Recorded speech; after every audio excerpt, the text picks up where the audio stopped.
தமிழக பாஜக தலைவர் அண்ணாமலைக்கு மத்திய அமைச்சர் பதவி வழங்கலாம் என பேசப்பட்டது. ஆனால் இவர் பாஜக தலைவராக பொறுப்பேற்ற முதல் தமிழகத்தில் செல்வாக்கு சற்று வளர்ந்து வருகிறது. இதனால் எதிர்பார்த்த இலக்கை அடையும் வரை சட்டசபையில் பெரும் வெற்றியை கைப்பற்ற வேண்டும் என்ற நோக்கத்தில் அண்ணாமலை செயலாற்றி வருகிறார்.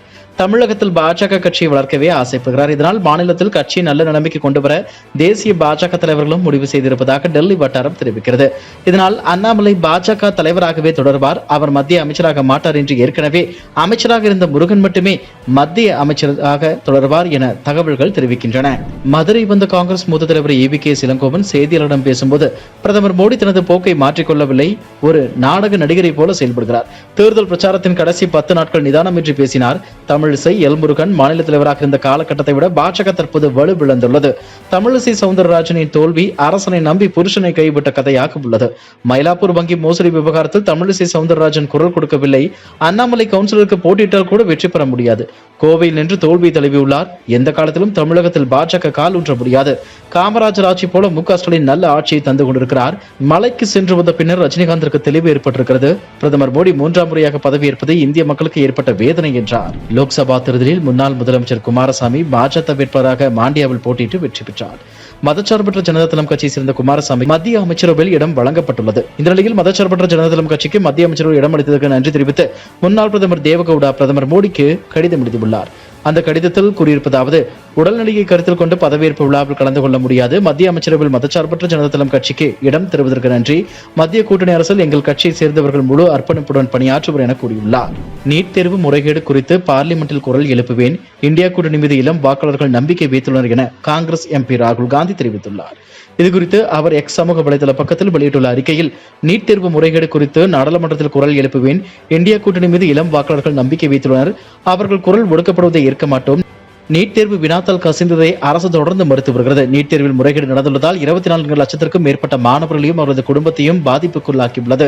ஒரே தேர்வு மையத்தை சேர்ந்த 6 மாணவர்கள் ஒரே மாதிரியான மதிப்பெண்களை பெறுவது சாத்தியமற்ற ஒன்று என்று ராகுல் கூறியுள்ளார். மகாராஷ்டிராவில் உள்ள 48 தொகுதிகளில் பாஜக 17 இடங்களில் மட்டும்தான் வென்றது.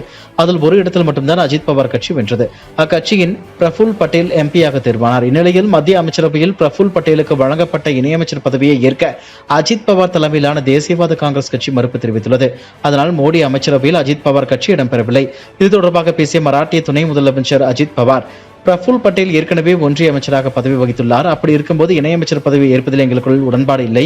எங்களுக்கு ஒன்றிய அமைச்சர் பதவி வேண்டும் என கேட்டுள்ளோம். அமைச்சர் பதவிக்காக காத்திருக்க தயார் என பாஜக தலைமையிடம் தெரிவித்துள்ளோம் என்று கூறியுள்ளார். தமிழகத்தை சேர்ந்த V. கார்த்திகேய பாண்டியன் 2000ஆம் பேட்சை சேர்ந்த ஒடிசா கேடர் IAS அதிகாரி ஆவார்.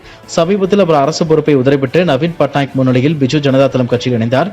நவீன் பட்நாயக்கின் அரசியல் வாரிசு V. பாண்டியன் என அரசியல் வட்டாரங்களில் பரபரப்பாக பேசப்பட்டது. ஆனால் V. பாண்டியன் எனது அரசியல் வாரிசு இல்லை, ஒடிசா மக்கள் அதனை முடிவு செய்வார்கள் என ஒடிசா முன்னாள் முதலமைச்சர் நவீன் பட்நாயக் மறுத்துவிட்டார். இந்நிலையில் தீவிர அரசியலில் இருந்து ஓய்வு பெறுவதாக நவீன் பட்நாயக்கின் உதவியாளர் V. பாண்டியன் அறிவித்துள்ளார். மேலும் அவர் கூறும்போது, ஒடிசா முன்னாள் முதலமைச்சர் நவீன் பட்நாயக்கிற்கு உதவி புரியவே அரசியலுக்கு வந்தேன். IAS பதவியை தொடர்ந்து பிஜு ஜனதா தளத்தில் இணைந்தேன். பதவிக்காக நான் அரசியலுக்கு வரவில்லை. மூதாதையர்களின் சொத்துக்கள் தான் என் வசம் உள்ளன. நான் IAS பணியில் சேரும்போது இருந்த சொத்துக்களே இப்போதும் என்னிடம் உள்ளன. மக்களுக்கு சேவையாற்றவே IAS பணிக்கு வந்தேன். அதன் மூலம் ஒடிசா மக்களின் அன்பை பெற்றேன். கொரோனா காலத்தில் மக்கள் பாதிக்கப்படாமல் இருக்க தேவையான நடவடிக்கைகளை எடுத்தோம் என V. பாண்டியன் கூறியுள்ளார். மக்களவைத் தேர்தலில் பாஜக தலைமையிலான NDA கூட்டணி 292 இடங்களை கைப்பற்றியது.